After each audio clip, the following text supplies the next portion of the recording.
convivência de vó, e nos momentos que ela estava com a avó, ela via que a neta dela estava fora do padrão, e a escola dizia isso. E ela dizia que a criança tinha sido violentada pelo pai, porque ela detestava o genro, e aí vai a história.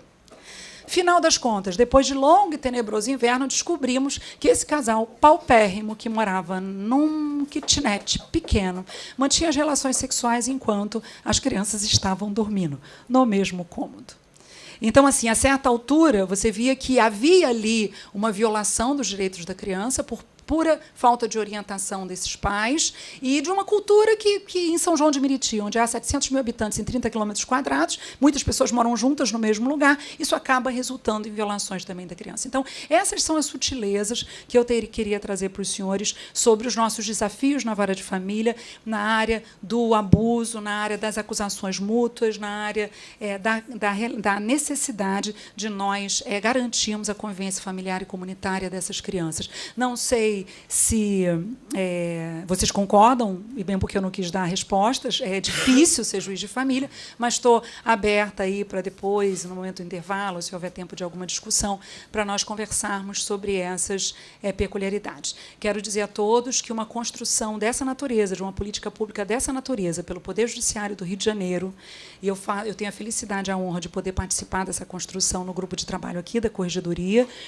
ela exige de todos nós, daqueles que atendem a criança lá no CREAS, no Conselho Tutelar, até aquele que vai atender a criança em termos terapêuticos depois do abuso, se esse ficar caracterizado, uma integração muito grande. Integração significa horizontalidade, diálogo, e não monólogos. Então, o judiciário ele não deve e não quer falar e dar ordens. Não é esse lugar da gente conjugar no imperativo os nossos verbos. É o lugar de nós conversarmos de como fazer uma rede realmente de proteção a essas crianças e adolescentes. Eu agradeço a atenção de todos e o tempo que o Sérgio me deu aqui, porque eu já acabei há um tempinho o meu tempo. Muito obrigada, gente.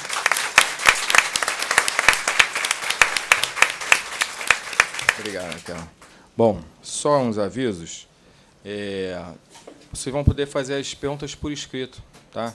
Só peço duas coisas. Primeiro, coloquem a quem é direcionada a pergunta. E segunda coisa, a letra bonitinha, tá, gente? Para eu conseguir ler aqui. Já veio uma, mas tá bonitinha essa, quem entendeu toda. Não pode ser igual a minha letra, que ninguém entende.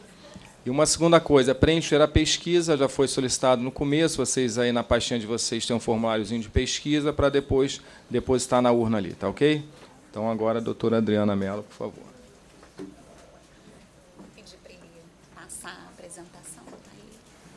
Ligar o slide, a doutora Adriana, por favor. Bom dia. Quase boa tarde, né? Eu gostaria, em primeiro lugar, de agradecer o convite para estar aqui. Convite esse que me foi formulado pela nossa querida psicóloga Sandra Levi. Me sinto honrada de estar aqui, compondo essa mesa aqui maravilhosa. Falar depois da Patrícia, né? Especializada aqui, fazendo doutora já. Não, né? doutoranda. Doutoranda. Grande e larga experiência na área da infância. Falar depois da Crispino, né, da Raquel, uma grande amiga, parceira e na luta de direitos humanos há muito tempo.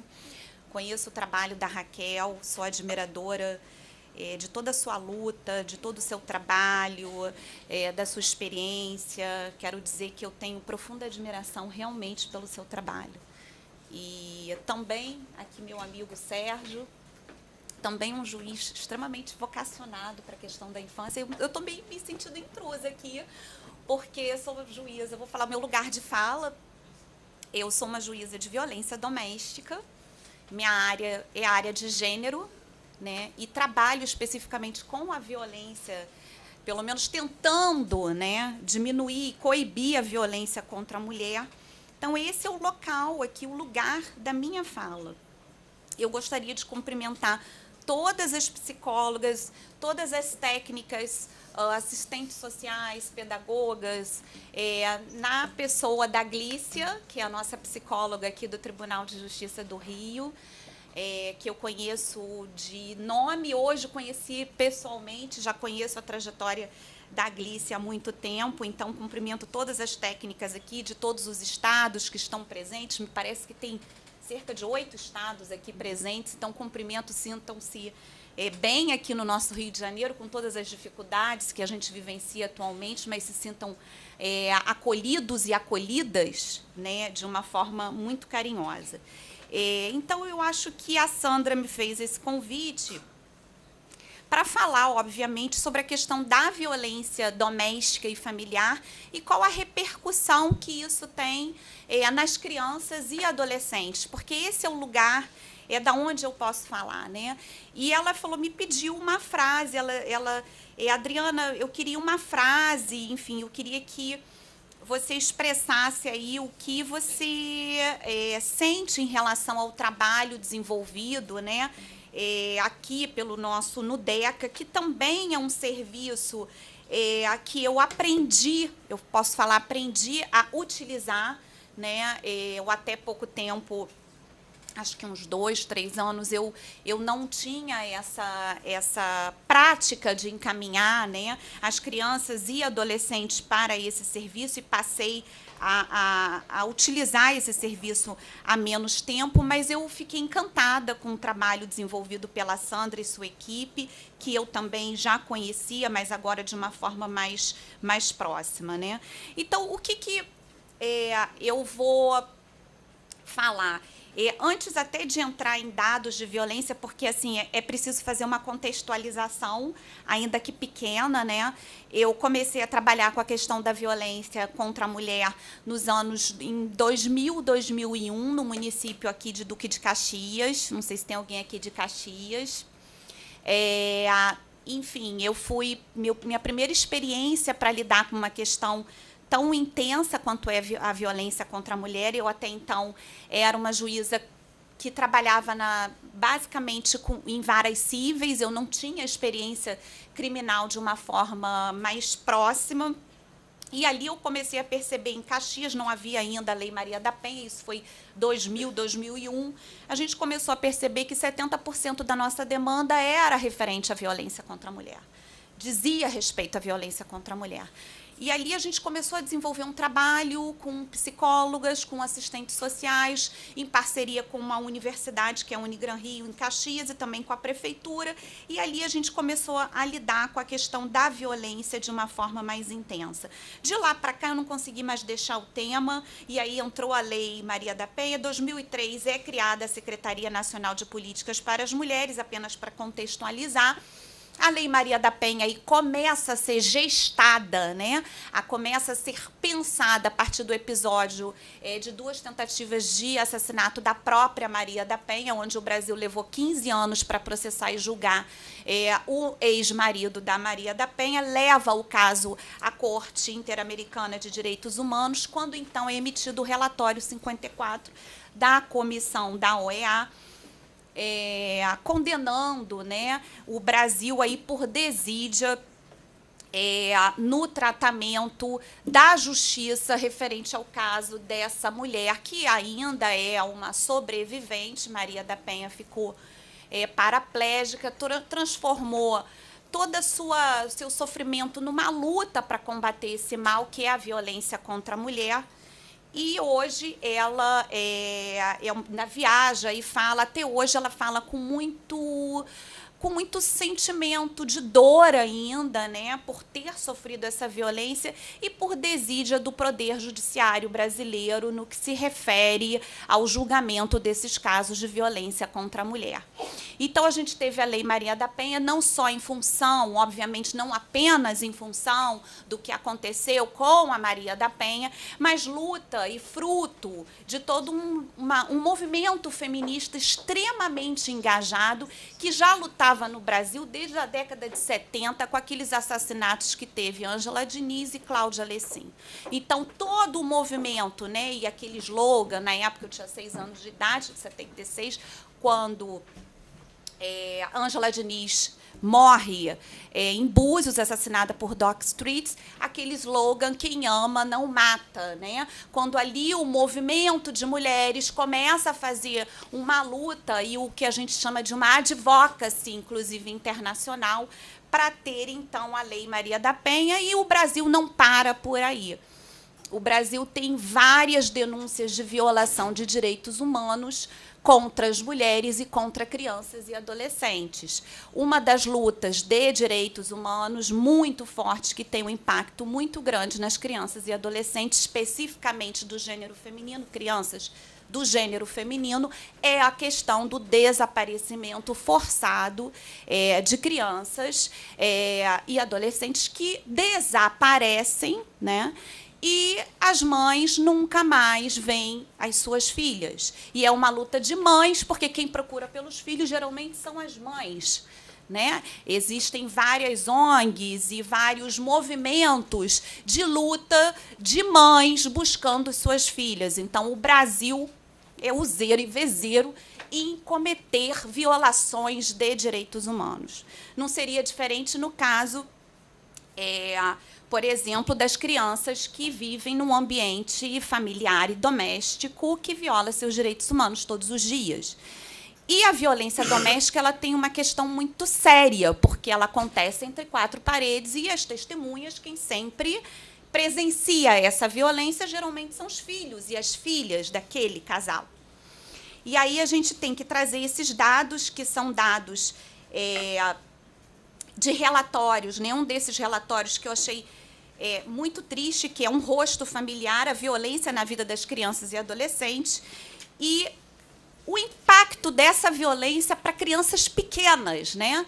Crianças daquela faixa etária ali da primeira infância, né? E esse estudo diz que 3/4 das crianças de 2 a 4 anos do mundo, cerca de 300 milhões, sofrem agressão psicológica ou punição física, tendo como autores seus cuidadores.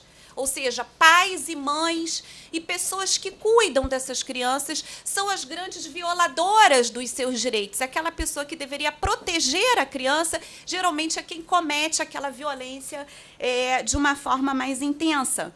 E como que essa criança vai dizer, uma criança de 2 a 4 anos que sequer fala direito, como que ela vai dizer que está sofrendo essa violência? Quem vai lutar pelos direitos dessa criança, que às vezes não está nem na aquela fase escolar, ainda nem começou aquela fase pré-escolar? Quem vai lutar por essas crianças, né? Então, a gente vê, e aí a violência doméstica é o meu lugar, o meu espaço, o meu locus de trabalho, né? E eu tenho observado isso, que 1 em cada 4 crianças menores de 5 anos vive com uma mãe que sofre violência doméstica. E aí é uma coisa que tem me angustiado. Eu peguei o finalzinho da fala da professora Maria do Carmo, da UERJ aqui. Eu fui uma experiência que, por isso que eu estou um pouco angustiada com essa questão das crianças muito pequenas que presenciam a violência doméstica sofrida pela sua mãe, né? Eu fui assistir uma conferência em Cuba esse mês, tem uns 20 dias atrás, e a palestrante era uma juíza espanhola, e a palestra dela foi sobre o impacto da violência familiar e doméstica na criança e no adolescente. E ela dizia que ela deferia de uma forma muito tranquila a suspensão da visitação para aquele pai em relação, quando a mãe sofria violência, a mãe requeria ou a suspensão da visitação paterna, né? E ela falou que fazia isso porque ela começou a estudar esse impacto e ela começou a observar, e eu não tinha isso, eu tinha isso uma noção, mas eu não tinha isso tão claro, né? Ela disse que ela começou a estudar que até os bebês, né, dentro da barriga da mãe, quando a mãe sofre violência, a criança ela já começa a sofrer, ela já começa a entrar nesse sofrimento, né, durante a gestação. Aquele bebê, quando nasce, a mãe continua a sofrer a violência, porque a tendência dessa mãe grávida é perdoar aquele agressor. Eu estou grávida, vai nascer, vai melhorar, a situação vai melhorar, está desempregado, ele estava bêbado, ele estava drogado. A gente sempre vai dando essas desculpas para não fazer a denúncia. Essa criança nasce e esse bebê fica lá no quarto ouvindo as violências, e esse bebê ele sente pelo tom da voz da mãe que a mãe está alterada, que a mãe sofreu violência. O olhar da criança se modifica, quer dizer, tudo isso tem um impacto e um sofrimento para essa criança e esse adolescente de uma forma muito intensa, ainda que essa criança não tenha sido a vítima direta daquela violência. Então, isso é muito importante a gente falar para os juízes e para as juízas de violência doméstica, porque a tendência é a gente achar assim, a violência foi contra a mãe apenas. Portanto, eu não tenho o direito de privar aquela criança do convívio paterno. Mas até que ponto esse convívio paterno é saudável se aquela criança sofreu todo o impacto daquela violência sofrida pela mãe? E aí a preocupação daquelas crianças pequenas até 5 anos de idade, porque é o momento da primeira infância, onde tudo ali, toda a organização daquela criança está sendo formada, é onde ela vai aprender os primeiros afetos, né? Então, esse impacto é uma coisa que, para mim, agora eu tenho ficado bastante incomodada com isso, e eu sempre pergunto para essa mulher e para esse pai se eles têm filhos menores de 18, não só porque a lei me obriga agora, mas porque realmente, a partir dessa palestra que eu assisti, isso está me incomodando, porque eu tinha uma certa resistência, e falo com muita tranquilidade, porque a gente tem que mudar, a gente só não muda de opinião quem morre, e a gente está aqui para aprender. Eu não domino todo o conhecimento em relação à infância e adolescente, à criança e adolescente. A minha área de estudo é a mulher, é gênero, é a minha especialização, toda a minha trajetória de estudo é com foco na mulher, mas eu não posso deixar de observar que grande parte dessas mulheres que sofrem violência doméstica têm filhos menores, e esses filhos menores de 5 anos, a gente precisa ter todo esse cuidado. E é uma angústia, e eu peguei o finalzinho da professora, confesso que quero me aproximar para poder estudar e aprender mais com a senhora. Então, prosseguindo, né? E aí tem uma coisa, professora, que também tem me incomodado muito, que é a questão da violência sexual, né, contra meninas e meninos. Já digo que a minha vara é especializada em crimes contra as mulheres, e contra as mulheres entram crianças do sexo ou gênero feminino. Eu não tenho procurado falar sexo, porque eu estou entendendo o gênero.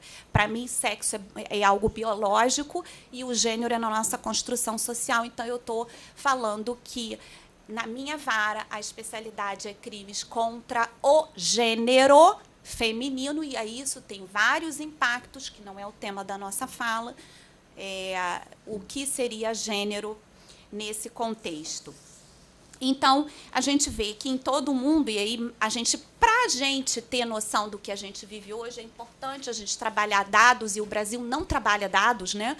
O Brasil não tem banco de dados. A gente não tem banco de dados de pessoas desaparecidas, pelo menos que funcione. A gente não tem banco de dados da violência contra a mulher. A gente não tem banco de dados de violência contra a criança, banco de dados que seja oficial, que seja um banco estudado, porque não é só ter dados para divulgar que os dados são alarmantes, mas para a gente criar políticas públicas para prevenir esse tipo de violência. A gente não trabalha isso, então a gente acaba utilizando sempre dados internacionais, de ONGs internacionais, e talvez possa sair daqui uma proposta, porque um evento dessa magnitude e importância, é importante que saiamos daqui com propostas efetivas, né?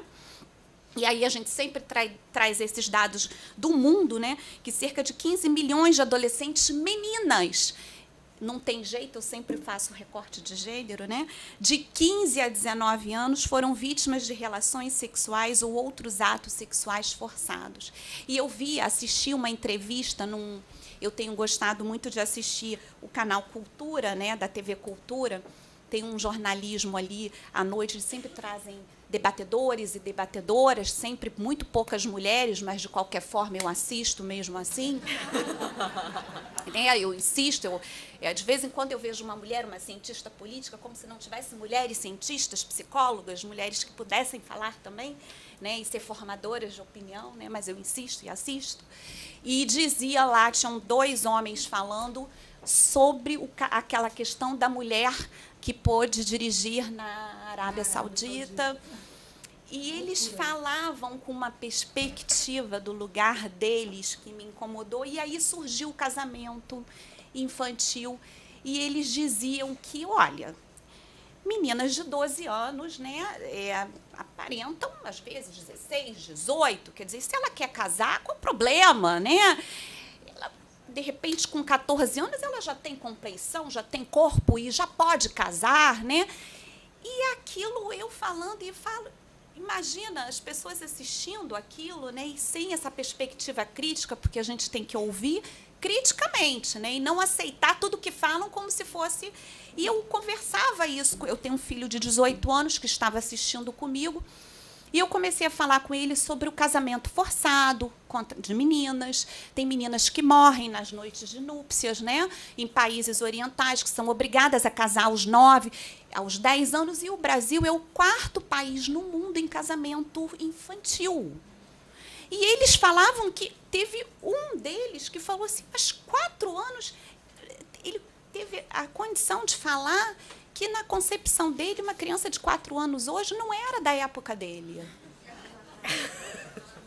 Na minha época, uma criança de 4 anos... Hoje, 4 anos, uma criança manobra um celular com uma facilidade. E ele falando isso, gente, de casamento infantil, 2 homens, apresentadores, canal da TV Cultura. Então, eu nem ia falar isso. Eu não ia falar isso, mudei totalmente o assunto. Né? Mudei, fui de lá para cá. Mas, enfim, quando a gente fala em violência sexual contra meninas, a gente vê que grande parte desses abusadores de meninas e adolescentes são pessoas conhecidas dessa criança, né? Desse adolescente, e você vê a descaracterização pelo Poder Judiciário da infância através dos discursos judiciais, decisões e sentenças, onde há claramente a descaracterização da criança quando se fala assim, jovem mulher, né? Aquela jovem, né? Aquele estupro coletivo que aconteceu aqui no Rio, que falavam dos 33 homens, né? E aí a gente fez uma pesquisa aqui no nosso núcleo de pesquisa da Emerge, que vai ser divulgada agora. Essa pesquisa, fizemos uma sobre as medidas protetivas e uma sobre o estupro coletivo. Vocês vão ver decisões judiciais extremamente misóginas e machistas e descaracterizando a infância e a adolescente, decisões de 2017. Então, vocês vão ver que é uma situação que a gente não modifica apenas com uma lei. A lei só não será suficiente para mudar a concepção e a cultura brasileira machista e misógina em relação às nossas crianças e adolescentes. Se você vê a questão do turismo sexual, né, o que esses homens europeus, heterossexuais, da cor branca, vêm fazer aqui no Brasil, vocês não acreditam. Eles fretam avião de Lisboa para Fortaleza direto, descem 40 homens brancos em busca das nossas meninas e das nossas adolescentes no Brasil. Isso tudo é visto de uma forma... O Brasil não vê isso, não enxerga, as autoridades daquele Estado não veem que tem... A Polícia Federal não vê que chega um grupo de 40, 50 homens da Europa direto para Fortaleza para fazer o quê? Ir à praia? Né? Então, também não ia falar isso.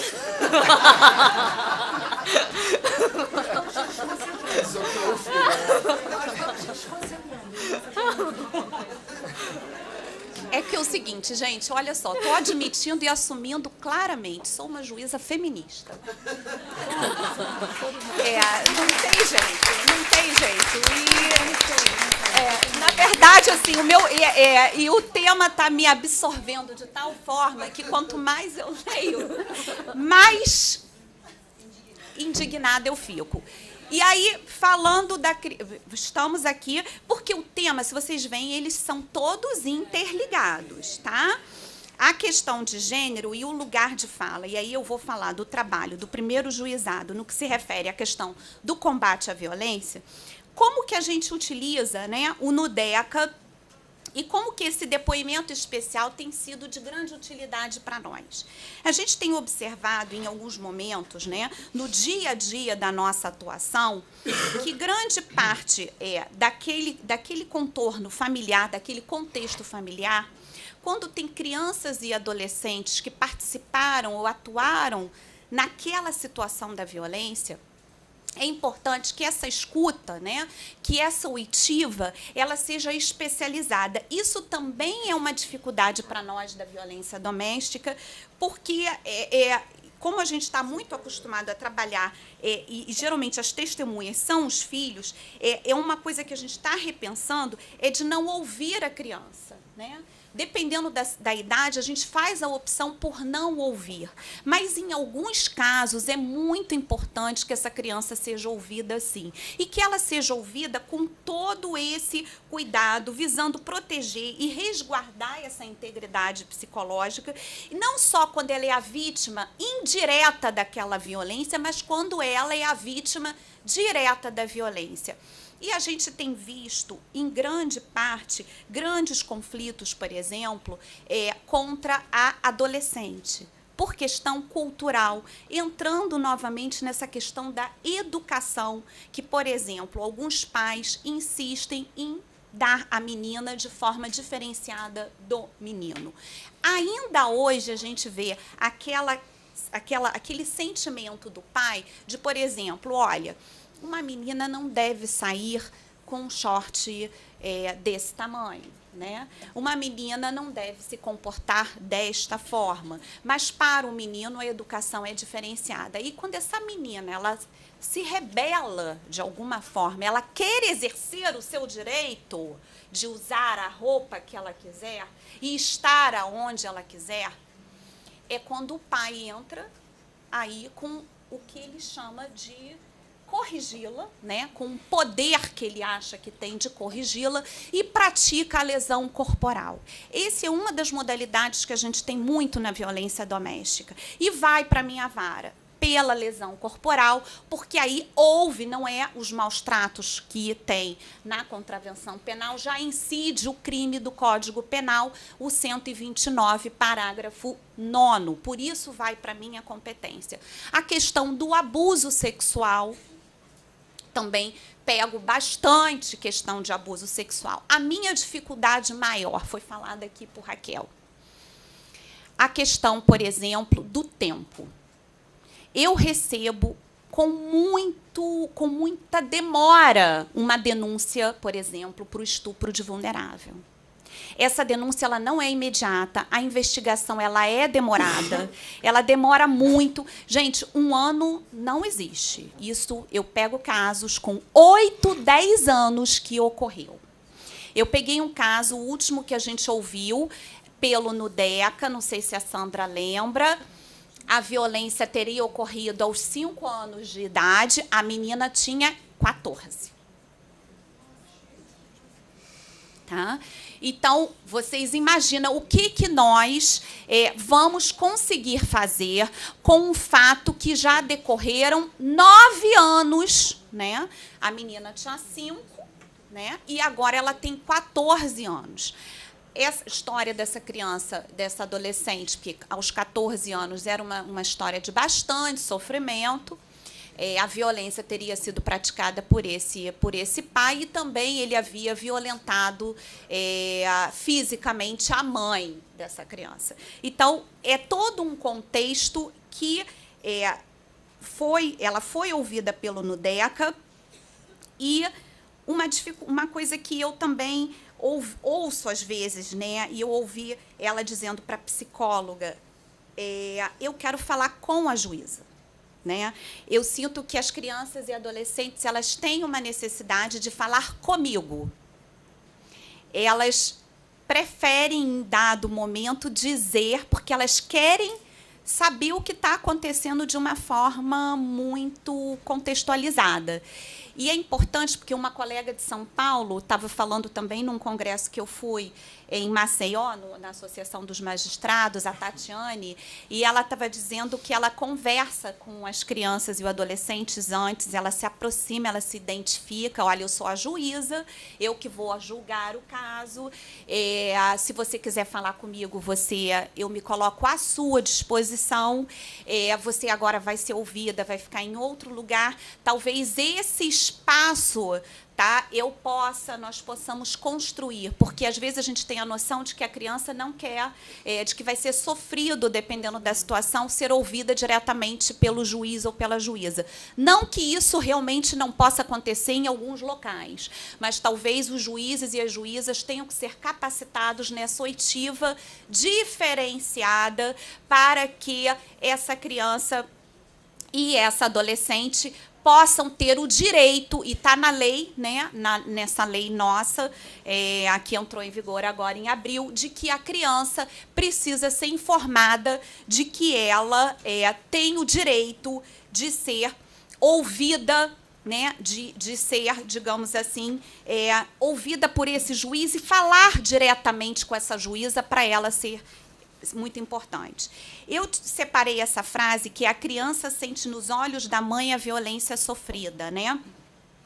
É muito importante a gente ter isso claro, porque a nossa ideia, como a Lei Maria da Penha protege muito a questão da mulher como um todo, a gente se olvidar um pouquinho, esquecer um pouco essa questão da criança e do adolescente e priorizar a mulher. Então, a gente tem que viver sempre numa tensão, que a gente nunca sabe o que a gente vai fazer. A proteção da mulher e como que a gente vai também fazer para proteger essa criança de uma forma mais acolhedora, né? E a outra coisa que a gente tem visto e observado de uma forma muito intensa é assim, a questão da capacitação das equipes técnicas, né? Teve uma colega ali que falou, né? Juiz e juíza é muito difícil capacitar, porque o juiz e a juíza já se sentem capacitados. Passou no concurso, eles acham que eles sabem tudo, não é? Juiz e juíza, assim, é uma coisa muito complicada, sabe? É muito complicada. Eu falo isso com muita tranquilidade, não só porque eu sou juíza, mas eu trabalho na formação de juízes novos. Amanhã eu estou indo para a Bahia, vou ficar 3 dias capacitando 30 juízes lá em gênero e violência. Não é uma tarefa fácil.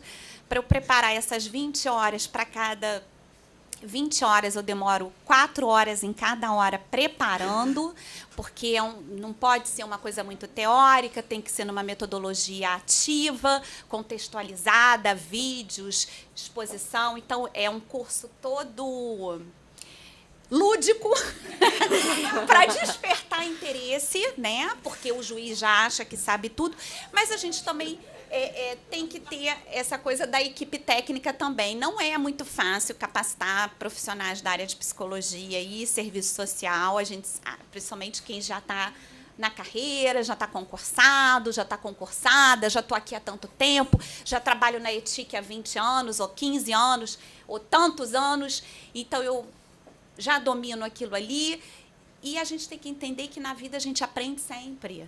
Outras teorias surgem, outras coisas aparecem, e a gente tem que estar sempre lendo, principalmente quem trabalha com o ser humano e quem trabalha na ponta no atendimento. Então, é muito importante que a gente saia daqui com uma proposta, eu vou caminhar bem rápido,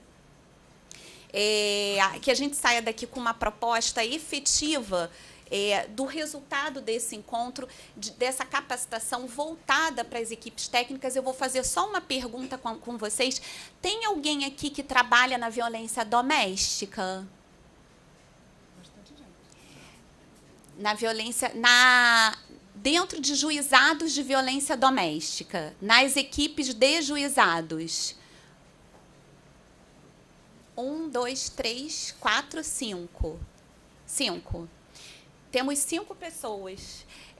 Eu assim, parabenizo muito vocês de estarem aqui, mas eu gostaria que tivesse repleto aqui de colegas também da violência doméstica, porque a gente precisa realmente se capacitar, se incorporar desses ensinamentos para poder melhorar esse atendimento, então que a gente saia daqui com uma proposta efetiva.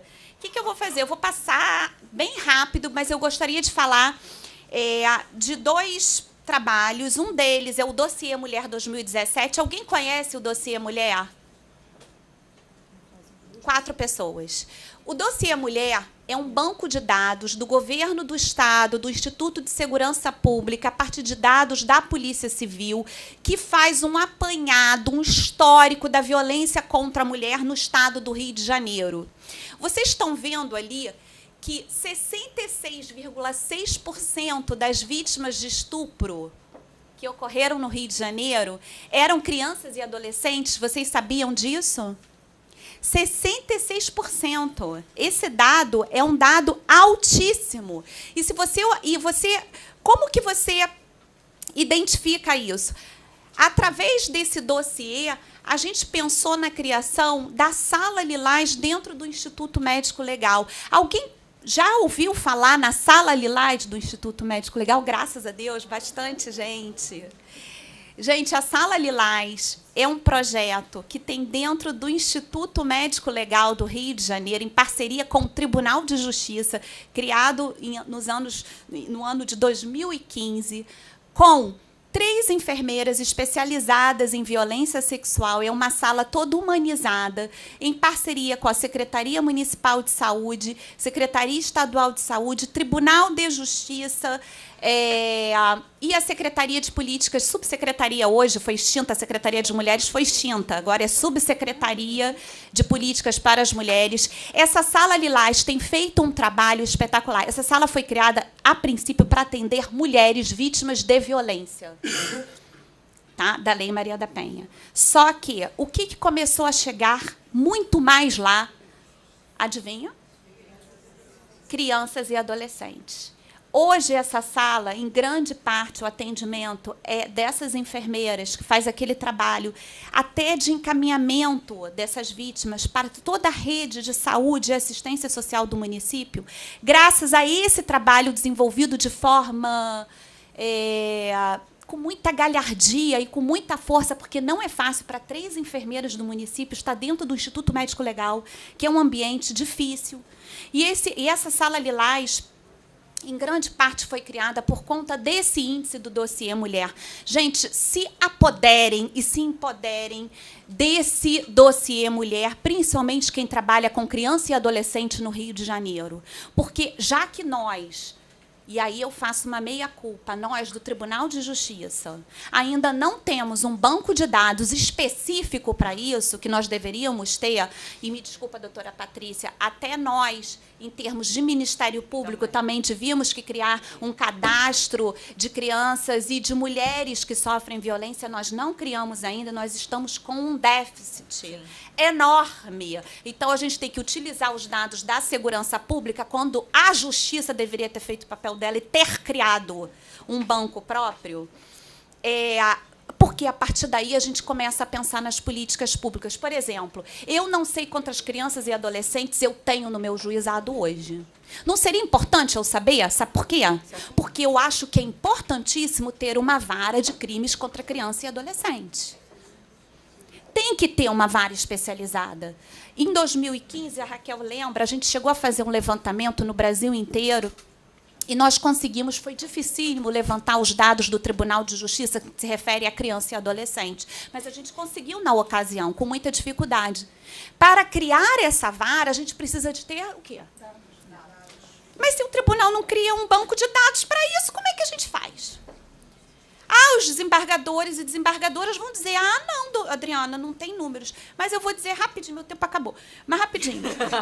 Eu vou dizer rapidinho. Quando a vara especializada em crimes contra as mulheres foi criada, que é o meu primeiro juizado, isso lá nos anos 2000, e a lei é 2006, foi 2007, nosso juizado foi criado. O desembargador, que eu tenho um carinho enorme por ele, que é o desembargador Murta Ribeiro, ele falou, minha filha, ele repete isso, eu estou falando isso porque ele repete assim, minha filha, você é titular de uma vara criminal, você não vai ter o que fazer lá, que não tem crimes contra as mulheres no Rio de Janeiro. Se tiver, é um índice pequeno. Vamos fazer o seguinte, vamos fazer uma experiência. Vamos criar. Se você não tiver lá o que fazer, a gente vai voltar com a tua vara criminal. Eu falei, desembargador, pode fazer isso. Eu coloco a minha vara à disposição. E assim foi feito, a minha 30ª criminal. Que eu recebia 30 denúncias por mês. 30. Passei a receber 1.200. em um mês. 1.200. Aí foi criado o segundo, o terceiro, o quarto, quinto. Hoje temos 11 juizados especializados. Já está muito pouco, teríamos que ter 30 pelas nossas contas da nossa coordenação da mulher do Rio de Janeiro, do nosso tribunal. Então, precisamos daqui sair também com uma... já tem 3 propostas. Tá? A criação do banco de dados de crimes contra criança e adolescente do TJ. Depois que a gente criar esse banco de dados, a gente leva ao presidente que tiver, se for esse ou outro, que tiver na presidência, essa postulação com dados reais e concretos. Porque eu hoje não consigo saber quantas crianças e adolescentes eu tenho na minha vara. Isso seria importantíssimo para que a gente pensasse numa política pública no âmbito do Poder Judiciário, que eu estou falando política pública judiciária. O banco de dados é uma política pública judiciária. Como tem o dossiê mulher, nós tínhamos que ter dossiê criança e adolescentes do Poder Judiciário do Estado do Rio de Janeiro. E nós não temos. Então, já caminhando para o final... eu falo, e o Poder Judiciário nosso? Tá ali. Acho que tudo que eu estou falando, resumido, está ali. Já vou acabar. Deixa eu chegar aqui. Então, quais são, diante desse quadro triste que a gente tem, do dossiê mulher, dos índices de criminalidade contra a criança, a questão específica da violência sexual praticada por pessoas íntimas daquela criança e daquele adolescente. A partir desses dados internacionais que nós temos. Então, a gente tem várias coisas. Dados internacionais. Rio de Janeiro, temos dados estaduais, dossiê mulher, já que a gente não tem da criança, mas ali tem um recorte de gênero e tem um recorte da criança e do adolescente. A gente tem os dados da Sala Lilás, também tem documentado. A gente tem a lei que determina não, fala que pode, porque senão seria uma lei inconstitucional, né? Pode criar. Então, o que a gente propõe ali? E o que cabe a gente do judiciário? Criar mais salas, isso aí, tá? Para os serviços de depoimento especial. Proposta 1. Capacitação das equipes técnicas para atuar nos NUDECAs. Né? Uma capacitação que seja feita, organizada, mais uma vez, pela querida Sandra Levi, né? Para que, com o apoio da Corregedoria. Convênios e ajustes com o município para o apoio ao serviço. Pensando-se no que a Patrícia comentou, que ela viu nos Estados Unidos, e o Projeto Violeta, que a gente tem no primeiro juizado. Alguém ouviu falar do Projeto Violeta? O Projeto Violeta é um atendimento humanizado à mulher. Se a gente pensasse num Projeto Violeta voltado para criança e adolescente, também a gente teria esse olhar humanizado dentro da justiça. E é simples, é em parceria com o município do Rio. Eu hoje não mantenho Violeta sem um convênio com o município do Rio de Janeiro, que, graças a Deus, foi prorrogado agora, acabou de ser publicado em maio. Tá? O município do Rio, por conta da Lei Maria da Penha, é obrigado a pensar a política pública junto com o Poder Judiciário. Então, os municípios, e aí não só o município do Rio, os municípios de grande população, Volta Redonda, Cabo Frio e outros tantos que nós temos aqui, a gente poderia pensar em convênio, um convênio mãe TJ com os municípios, chamar os prefeitos para cada um dar a sua contribuição no combate à violência contra a criança. Quarta proposta. Aperfeiçoar a coleta de dados desagregados sobre violência contra crianças e adolescentes. Isso é fundamental para postular a criação da vara especializada, tá? Esse banco de dados da Justiça. E aí, uma última proposta que eu faço, que e aí a gente pensa que só a parte de repressão não vai chegar a lugar nenhum, a gente sabe disso, né? Há uma grande campanha, e essa campanha pode ser pensada com o judiciário, em parceria com o Ministério Público, né, voltado para atingir crianças e adolescentes, pais, professores, né, voltados justamente para a denúncia dessa violência e chamando a atenção da sociedade para essa realidade. E o Brasil tem esse histórico, né, de não dar atenção à criança e ao adolescente, e esse histórico ele é colonial. O que fizeram com as nossas crianças no tempo da colonização. Tem vários livros, eu recomendo um livro da Mary Del Priore que fala a história das crianças no Brasil, é desse tanto aqui, e ali você começa a entender por que nós hoje não valorizamos as crianças e adolescentes e por que nós pensamos que é um Brasil sem futuro. Porque se a gente não valoriza a criança e o adolescente, não coíbe a violência intrafamiliar existente, a gente está sendo o quê? Desidioso e violando os direitos dessas crianças e adolescentes. Então, eu deixo aí essa proposta, que é um bloco de propostas, para que esse evento saia com uma efetividade também, para além desse debate riquíssimo que a gente já fez aqui. Muito obrigada pela oportunidade.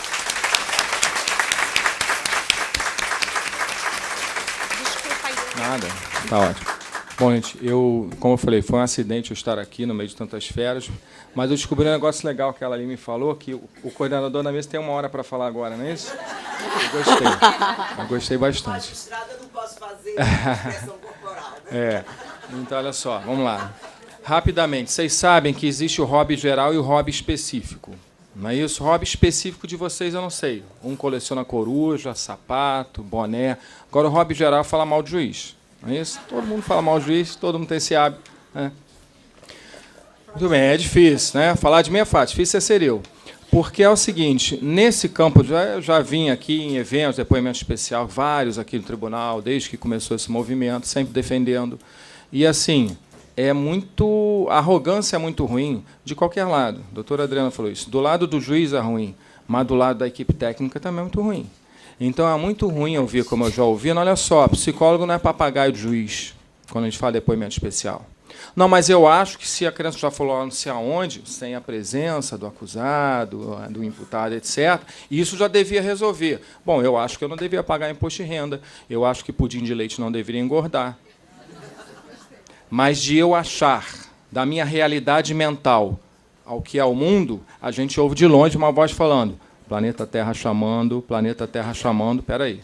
Eu tenho que ver o que é o mundo real, o que não me alforria do dever de buscar o ideal. Eu tenho que buscar o ideal, mas eu tenho que entender qual é a realidade de hoje, e tenho que trabalhar com essa realidade de hoje. Senão eu vivo no mundo ideal, não no mundo real. Eu não soluciono para agora e não consigo plantar para depois. Bom, eu digo isso em relação ao depoimento especial, porque quando vem essas falas, né, existe uma questão que é a jurídica. Eu sou juiz de vara da infância, eu cansei de ouvir, mas então é assim? A criança foi acolhida, porque teve o abuso. A mãe, como não protegeu o direito, está proibida até de visitar. E o abusador está passando lá na rua sorridente todo dia. É isso que o povo pensa, porque essa é a sensação que a pessoa tem. Isso não é pauta de direitos humanos também? Exatamente. Então, a gente tem que pensar em tudo. Gente. Pensar em uma coisa não exclui outra. Eu tenho que pensar na proteção dessa criança, e aí vem a proteção, que é o depoimento especial, para ter uma oitiva que eu chamo de qualificada, que é aquela que vai servir, porque a gente tem uma função aqui jurisdicional. A doutora Raquel falou, olha, a gente faz lá na área criminal que pode aproveitar nas outras, então a gente está tendo cuidado de jogar isso para a área criminal, para ser ouvido ali, não precisar ser ouvido nas outras. Com a presença do acusado, com o contraditório, com a defesa, etc., etc. Porque é assim, porque está na Constituição, porque está na lei, habemus legem. Não é porque a minha realidade mental é uma que eu rasgo a Constituição, rasgo o Código Penal, rasgo o Código de Processo Penal e pronto, porque eu acho. Não. Então vamos mudar a Constituição, mudar a lei. E, assim, nós, juízes, não somos preparados para isso. E é o que eu falo. Às vezes, né, quando o juiz é arrogante e acha que não precisa aprender, olha só esse juiz. Mas quando o juiz fala, gente, olha só, eu não sei fazer isso, também fica ruim. Porque eu tenho que falar em vários ambientes que nós, juízes, não somos preparados para isso. Mesmo assim, o pessoal fala, não, a gente tem que fazer nada de depoimento especial e tal coisa, a gente tem que fazer, olha. Gente, olha só, eu já tive que inquirir numa audiência um adolescente de 15 anos que tinha 2 filhos. Um era do pai e outro era do irmão. Era usual, o abuso sexual dela gravíssimo na família e 2 filhos. E como é que você, juiz que estudou lá no concurso para cá, matéria de direito penal, processo penal, administrativo, constitucional, tributário, empresário, blá, blá, blá, vai inquirir uma menina com 15 anos com 2 filhos, um do pai e um do irmão? Não é? Nós não somos preparados para isso. Então, estamos falando aqui publicamente. Isso eu ouvi em Brasília, no evento de ontem, né? Uma palestra excelente de um juiz que é psicólogo também formado e fala da diferença entre a psicologia no judiciário e a psicologia clínica. Nós não estamos falando aqui de psicologia clínica, nós não vamos fazer o tratamento dessa criança ou desse adolescente. Nós precisamos aqui de um dado para poder resolver na esfera penal, na esfera civil. A gente precisa desse dado. E lembro de um exemplo, um caso concreto, que aconteceu, até a Sandra que fez essa oitiva, né, participou do depoimento especial. Vejam só, para mim passou despercebido. No final, conversando com a Sandra, ela me chamou a atenção. Eu tive uma audiência semana passada, não te passei isso. Tá? O que acontece? Um garoto, que é uma questão de um abuso, um garoto pequeno, e a avó denunciou o abuso, que teria acontecido por um tio, filho dela, tio do garoto. E aí o garoto disse lá, a Sandra, né, aquelas coisas, né, a gente chega lá e fala, eu quero saber isso. Eles chegam lá na audiência e falam, dão volta, e a gente deixa eles porque eles sabem como estão fazendo a coisa, né, que nós não saberíamos fazer. E aí, o garoto, quando chega no abuso, ele fala uma determinada frase, muito curta. Ele fala do abuso com uma determinada frase, aquela frase X. Muito bem. E ali eu falei, bom, o garoto falou, teve um abuso. O garoto falou. Né. Quando saiu, conversando com a Sandra, ela falou, difícil esse caso. Eu falei, por quê? Porque ele falou lá do abuso. Não, mas o senhor reparou que eu perguntei de vários detalhes, várias coisas, ele lembrava os detalhes de tudo. Todo mundo se perguntava, no dia do jogo, não sei o que, estava sol, mas depois ficou nublado, ia acontecer. E lá na tua escola, como é que é? Eu entro tal hora, saio tal hora, tem uma parede, uma cor assim. Né? Ele sabe detalhes de tudo. Quando falava do abuso, ele só repetia uma frase. Por trás disso, há um quadro de uma avó que fez a denúncia, que já fez 3 denúncias de abuso sexual contra essa criança. Desse tio, de um professor, de mais não sei quem, de um genro dela. Olha aí como é que a coisa vai se desenhando. E aí, semana passada, nós tivemos uma audiência. E ouvimos essa avó e ouvimos esse tio. E, meus amigos, o que vai surgindo ali, né? Vai surgindo ali aquela avó com problemas, disputas quanto a um imóvel e não se dando bem com toda a família, um quadro de abandono desses filhos, um grande atrito, de repente ela volta e ela quer tirar todo mundo da casa, etc. Aí surge uma denúncia contra o genro de abuso sexual. E é um outro problema, não sei o que, na escola surge uma denúncia de abuso sexual contra o professor. E aí é uma questão que os filhos surge a denúncia de abuso sexual contra esse filho. Muito bem. Aí, depoimento muito grande, etc., muito longo, essa da audiência demorou umas 2 horas. E aí depois a gente ouve esse filho.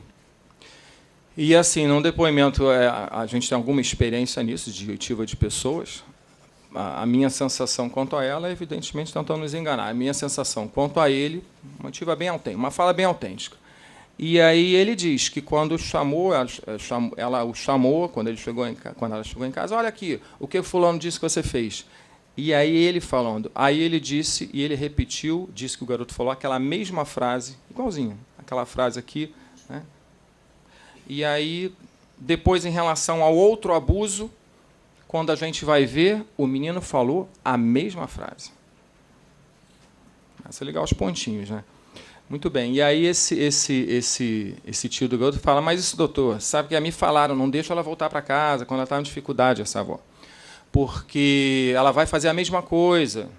Mesma coisa o quê? E ele falou, isso é castigo, doutor, isso é castigo de Deus. Por que castigo? Porque nós fizemos isso. Como assim nós fizemos isso? Não entendi. Ele falou, não, eu e meus irmãos, minhas irmãs, quando éramos pequenos, ela fazia isso com a gente. Nós fomos à delegacia, para minha irmã, tudo sob orientação dela, dizer que foi abusada pelo meu pai, porque tinha uma questão de alcoolismo, violência doméstica gravíssima, etc. e tal, e eu tinha que confirmar a história, dizer que eu vi. E eu fiz isso, doutor. Eu tinha 8 anos. Nós fomos à delegacia, a minha irmã disse, e eu disse que vi. Então, isso está sendo agora castigo de Deus comigo, etc. e tal. Então, vejo uma percepção, né, que a Sandra teve ali desse detalhe, que, para mim, como leigo da área, passaria despercebido. Então, só para dizer dessa importância dessa oitiva pelo depoimento especial. Agora, nós temos aqui a Silvia Cantuária, que é vice-presidente do CMDCA de Maricá. É para quem a pergunta, Silvia? Hein? Para mim. Muito obrigado. Então, ela diz o seguinte: falando de maximização de sistema de proteção, qual a visão do Judiciário para a atuação da assistência social e seus técnicos quanto ao auxílio ou mesmo suporte nos depoimentos especiais? Essa equipe que pode participar do depoimento especial, isso não é fechado só para psicólogos, né, Sandra? Isso é aberto para outros profissionais, com a formação, que são 3 especialidades. Comissários, assistentes sociais e psicólogos. Tem uma capacitação específica, então os assistentes sociais também podem participar, desde que façam essa capacitação específica.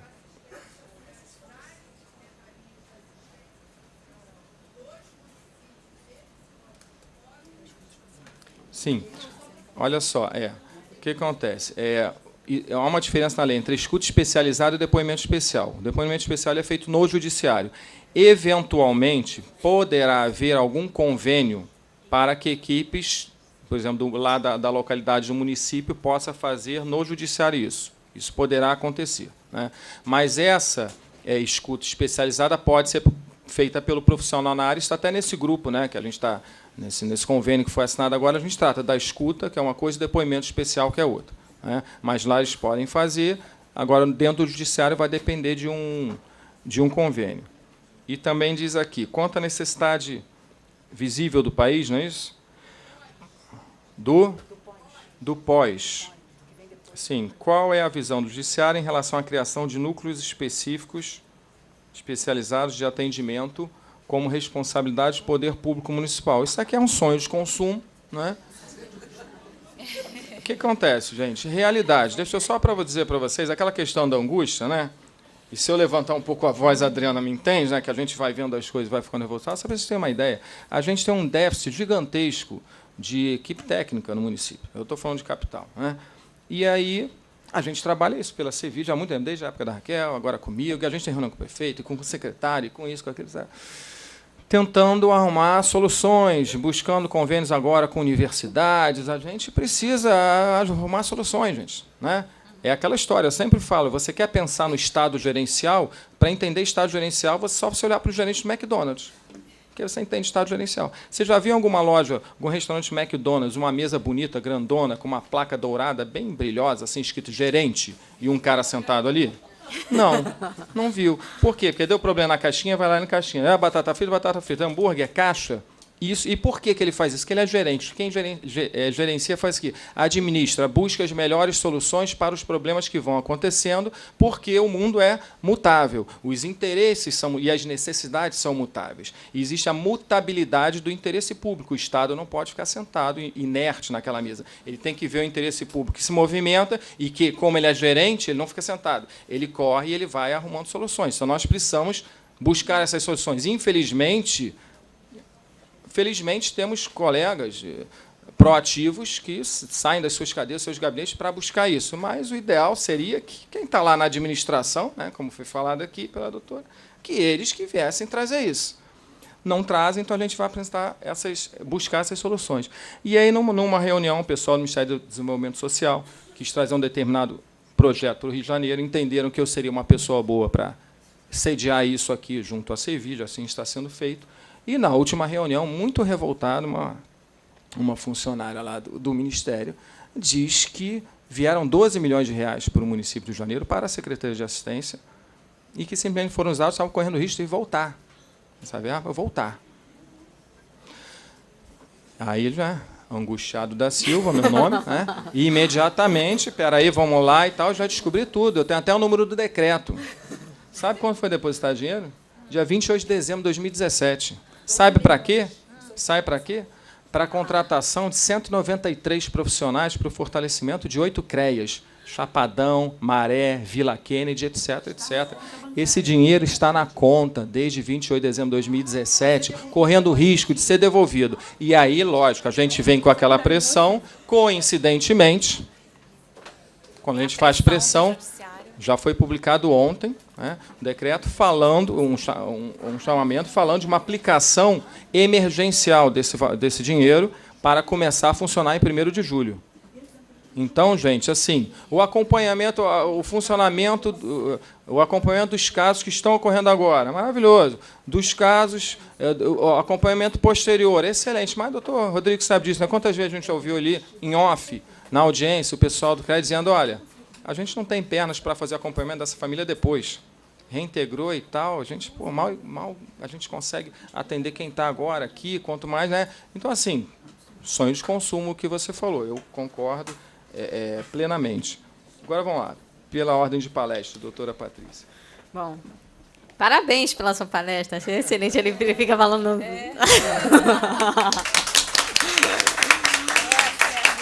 Bom, a pergunta é, na perícia os quesitos apresentados pelas partes não cumprem com contraditória e ampla defesa? Na nossa vara, analisamos qual a melhor forma da criança ser ouvida. Se for pela perícia, ela não será ouvida em audiência, será ouvida somente na perícia. E nunca foi levantada a questão dessa prova não atender ao contraditório. MP e defesa encaminham quesitos que respondemos no relatório. A Thaís, psicóloga da Vara Especializada de Crimes contra Criança e Adolescente de Curitiba. Bem, os casos são mais simples, e eu já peguei casos, quando as pessoas têm um nível social mais baixo. Mas, quando o abuso sexual acontece nos níveis mais altos, pela minha experiência pessoal, os advogados criam todas as dificuldades possíveis, todas as impugnações possíveis, traz assistente técnico.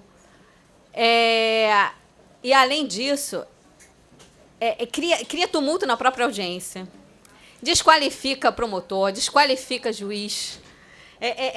Não é fácil. Não pensem que é fácil. E assim, quando a perícia é feita, certamente, eu já vi isso mais de uma vez, não foi uma ou duas, a perícia foi feita, a gente até faz quesito. Se não atender ao que o advogado quer, ele vai impugnar essa perícia. A perícia não foi feita de maneira transparente, não foi gravada. Eu não sei se ela está perguntando perguntas fechadas, diretas. Vou anular isso no STJ. Vou anular isso onde ele quiser. Ele vai recorrer, porque o nosso sistema recursal permite muitos recursos.